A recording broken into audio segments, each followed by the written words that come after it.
Congratulations to the class of 2020. More than any other class in recent history, the class of 2020 has faced unprecedented challenges. Each of you has worked diligently to complete your studies online so that you could graduate and move on to the next phase of your life. You stepped up and you did your part during the pandemic, and as a result, helped to keep our communities safe. While I regret that you were unable to celebrate with your friends, the staff of SD 73 are so proud of your willingness to do what it takes to earn your dogwood while considering the health and wellness of your friends and your family. I want you to remember, too, that you were also the first graduates of the new BC curriculum, which will set a strong foundation for post-secondary study in the trades, in the arts, and in sciences. While some of you will go to university, others may choose to enter the world of work or to travel across the nation. Whatever your path, your commitment to hard work and excellence in the face of challenges will hold you in good stead. You may be the most flexible, resilient, and independent students to graduate from SD 73. And consequently, I believe you are ready to embrace whatever the world brings your way. I know I'm not alone when I say how proud we are of you. May the years ahead be filled with happiness and kindness. Cookschum. On behalf of School District 73 and your community, I bring their best greetings and warmest wishes. This has not been an easy year. COVID-19 has not been kind, and this is not the graduation that any of us would have wished for you. And yet, in the face of it all, you have shown nothing but grace and poise.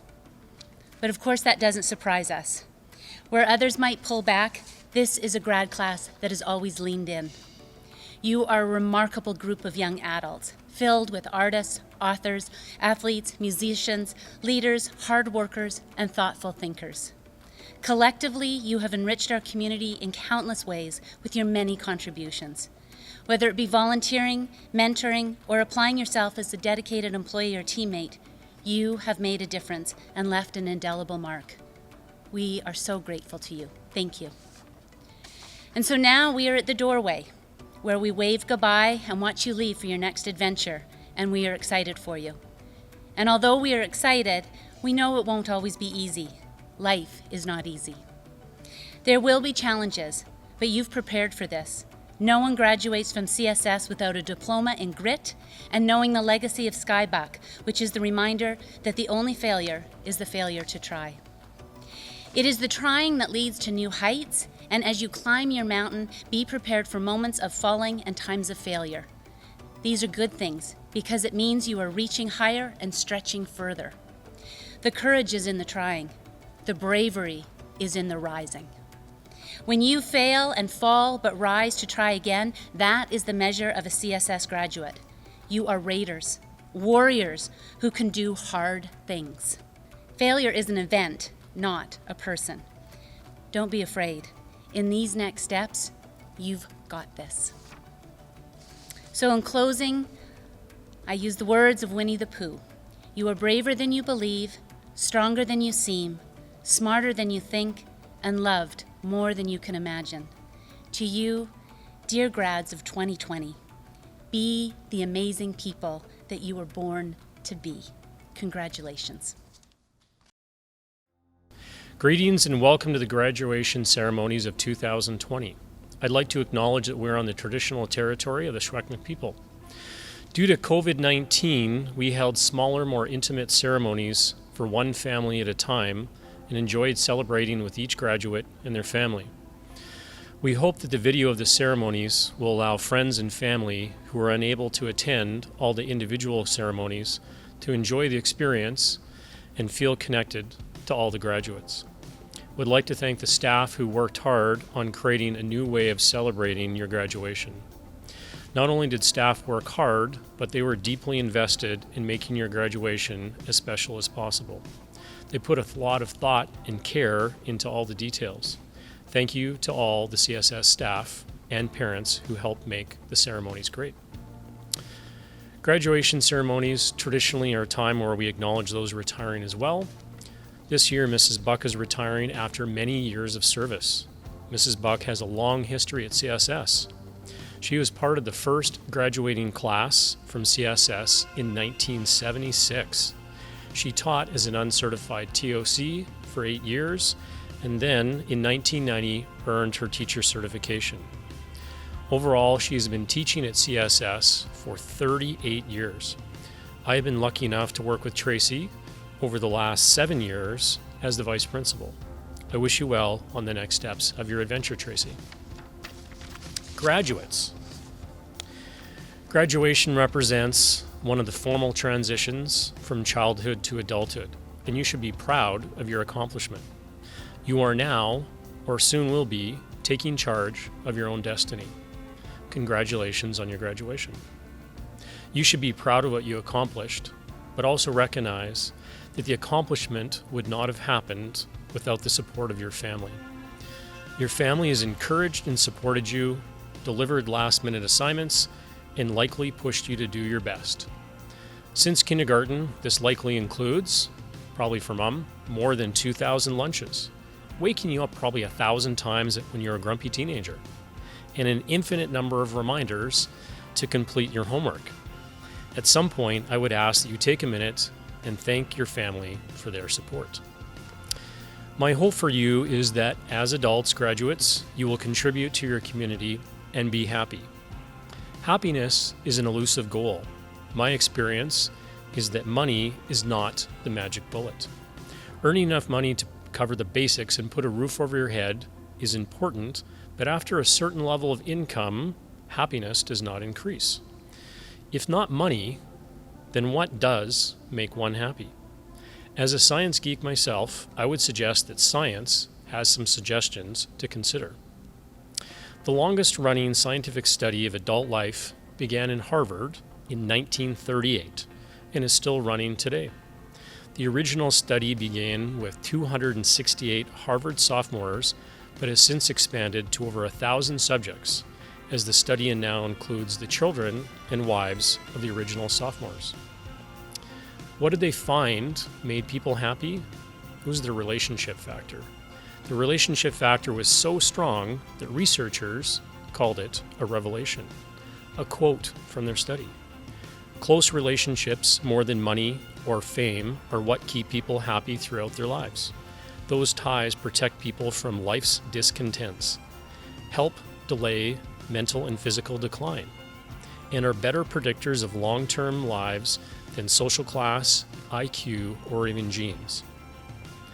They also quoted, "Loneliness kills. It's as powerful as smoking or alcoholism."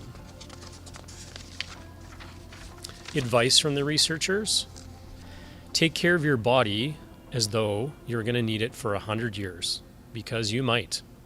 It's easy to get isolated, to get caught up in work. Take time to reconnect. It's not the number of friends that you have. It's not whether you're in a committed relationship. It's the quality of your close relationships that matters. So graduates, reflect on that over the next few years. The quality of your close relationships. I leave you with one of my favorite poems, a bit of poetry by Emerson. To laugh often and love much, to win the respect of intelligent persons and the affection of children, to earn the appreciation of honest citizens and endure the betrayal of false friends, to appreciate beauty, to find the best in others, to give of oneself, to leave the world a bit better, whether by healthy child, a garden patch, or a redeemed social condition, to have played, laughed with enthusiasm, and sung with exaltation, to know even one life has breathed better or easier because you have lived. This is to have succeeded. You're an amazing group. I know the future is in good hands with you at the helm. Enjoy your graduation. Welcome, community members, colleagues, friends, family, and most importantly, graduates. Thank you so much for the honor of voting us to be your teacher speakers. Although, rumor has it that we actually weren't your first choice. So let's give a round of applause to Mr. Baldanoa.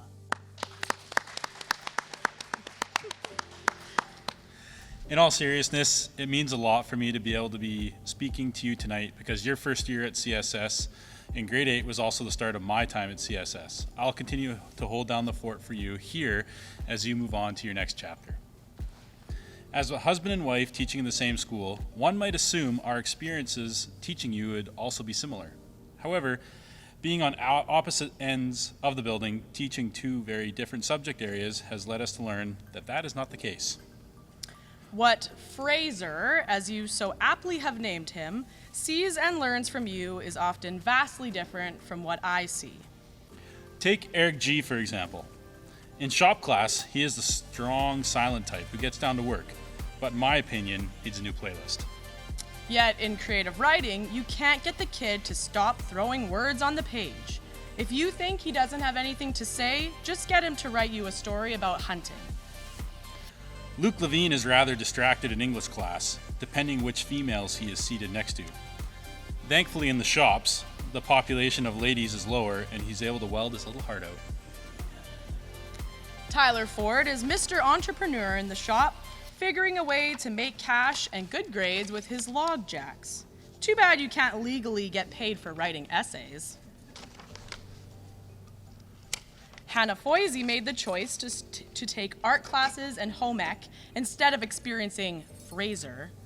But in English, it was also good to know she had all her bones and a keen eye for finding ridiculous cat videos. Michael, your time with us was short. Hopefully your hockey career is not. Deacon, I've never seen someone hammer on the anvil as much as you did.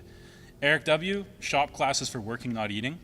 And Tyler Jensen, the man with the best grade to attendance ratio. You three have come a long way since Humanities 9, when I had to put you all in separate desks and corners facing the wall. 3 years later, and you're able to work alongside each other in Creative Writing 12. I never taught Dana, and I'm still confused as to who she is because she is always wearing different wigs. Fortunately for you, I've been able to fill you in on the fact that this girl is not only talented with her music, but in her writing and filming as well. Before I actually taught Blake Simpson, my first impression of him was an athletic, hockey-crazed guy. But then I informed you that he's actually a major closet Spider-Man nerd and spent countless hours making a mask to complete his actual Spider-Man costume. Travis, we will miss having you popping in and out of our classrooms and keeping us on our toes. Jaden, we're glad you're as nice on the ice as you are off of it, but you still wasted a lot of time in English. Jasmine, I am so glad I finally got the chance to teach you this year. However, try as I might, I have lost the battle to swing you into the English field for education. Yeah, ever notice that I don't have much to mark, but just blast tunes all day? Yeah. Sonny, your smiling face, crisp high fives, and solid knuckles we missed throughout our hallways. Parker, we think Tim Hortons should permanently reserve a table just for you and recommend investing shares in the company. And can we just take a minute to please give a massive round of applause for these two gentlemen who take the time to do the recycling and compost at our school. We literally have no idea who will replace you.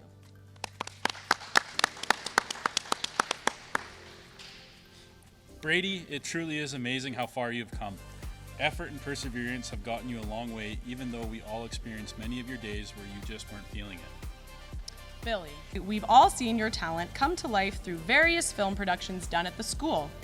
We suggest you submit an application for The Young and the Restless, because that drama is as hard to keep up to as yours. Caden, I never got to teach you, but Mrs. Fraser says you can write one heck of a children's story. Best of luck with high speed and left-hand turns. And Dayton, I commend you, obviously, on your amazing name. I couldn't have picked it better myself. You always seem to enjoy being in my classroom because apparently I have a deep-toned voice for a woman. Izzy, we tried to convince the staff to create a new award just for you, the most books read ever. Keep reading and writing. Sierra, I never taught you, but I know you'll be missed on the soccer field. I taught her, and I learned that she has some mad Snapchat skills and an ear to the ground when it comes to school gossip, probably because she has an amazing heart. Some of you may not know, but Tanner is very talented artistically, as he demonstrated in Art Medal. He is also oddly obsessed with all things related to space, as demonstrated in multiple research papers. You want obsessed? How about Riley Griffin and vehicles? That kid is driving a nicer truck than half the staff working here. Jasper Bell, a man of very few words. We give you the gift you always give us, silence. Darius, more words than Jasper, but still a fairly quiet dude. You found a way to game almost as much at school as you do at home. And Josh, I'll never forget you as you currently hold the title of largest near miss of a lawsuit when you dropped the 90-pound vice on your foot. I would also like to take this moment to personally thank you for all that you've done in tech support for staff and students. Zion, I hope you learned from English class this year that it is easier to get better when you start off strong. And I hope you learned that exotic cars have exotic price tags. Josie, now that you're graduated, maybe next time we work at the restaurant together, you can finally call me Lisa instead of Miss Fraser. Speaking of Josie, Emma, and Junie, never have I taught such an intelligent group of students in one class at one time in Medal 9. Yet for some reason, I never saw you in the shops again. Was it something I said? Maybe, but Emma and Junie are both considering the field of education, so we must have done something right. Dallas, I have never seen a better dressed buy-low employee.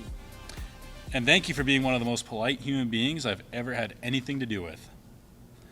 And Georgia, I think it's safe to say you have mostly gotten over your fear of the miter saw.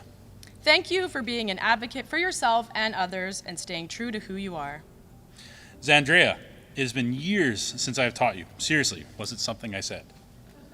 My equestrian knowledge has increased tenfold thanks to your many stories that you've written about horses. Lyndon, never have had the opportunity to teach you, but Mrs. Fraser has always told me about your kind heart and giving nature. Best of luck to you in the big city. Kennedy, both Miss Fraser and I were lucky enough to teach you while you were still at CSS. Quiet but hardworking. Great traits to keep up. It feels pretty amazing to say that I am. It feels pretty amazing to say that I've had the opportunity to teach pretty close to every one of you sitting here. I have thoroughly enjoyed getting to know each and every one of you in different ways. As our last chance to bestow wisdom upon you, we will leave you with these final thoughts. Some of you may not have enjoyed your time at CSS, while others are very sad to leave it behind. No matter your opinion on high school, much more life awaits you. You will face hardships, but you will see joy. If you can remember two things moving forward, you will be just fine. Work hard and be nice. All right, so seeing no questions, it's a straightforward work period, so let's go to work.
Good evening, honored guests, family, friends, Trustee Sim, teacher, staff, and most of all, the amazing class of 2020. We are honored to be standing in front of you all virtually to commemorate the memories and accomplishments of our great grad class. Although our graduation isn't what we had envisioned, it doesn't change the tremendous achievements we've reached in the last few years. When we first entered the doors at Clearwater Secondary in 2015, we had no idea what we were in for. We didn't know that when one girl raised her hand to go to the washroom, that really meant her whole entourage was meeting there and you wouldn't see them back until next block. We didn't know that Timmy's would be a part of our weekly diet and a common excuse for showing up late to class. And we certainly didn't know that we would be startled every morning by Billy's morning announcements or be the class to drive our vice principal and teacher of 30 years to retirement. Sorry, Miss Buck. We have learned a lot over the last 5 years, and we will undoubtedly continue to learn more about life itself in the future. Some of us will learn that it is possible to live off of Mr. Noodles for 6 months straight and rack up thousands of dollars in student debt. Others of us will get straight to work making money, while a few of our peers might realize that it is okay to live in their parents' basement for the next 3 years. Aside from our future lessons and the ones we've previously learned, we'll always remember this place mainly because of the lifelong memories we made together. From soccer tournaments to hometown hockey games and late night study sessions for tests the next morning. As we move on with our life, we'll begin to miss the little things that make Clearwater Secondary the way that it is. We will miss Mr. Noah's 100-degree classroom, the ominous clacking of Miss Buck's heels down the hallway, Miss Mare's daily friendly greetings, and last but not least, Mr. Buck's hour-long life lessons. So with that being said, we would like to thank our teachers and CEAs for countless hours of hard work and commitment to our education over the last 5 years. They have not only been our mentors, but our role models as well. We'd also like to give a huge thank you to the community for their endless support throughout our lives. Without you, we wouldn't be where we are today. And to our parents, thank you for pushing us to get out of bed every morning, guiding us to achieve our full potential, supporting us through all our endeavors, and picking us up when we fall. Lastly, we would like to thank our grad class who have made high school the most enjoyable time of our lives thus far. We are extremely proud to be able to represent and be a part of such an amazing group of students. So now we are going to leave you, the class of 2020, with this final message. Never stop learning because life never stops teaching. Congratulations, class of 2020. We did it!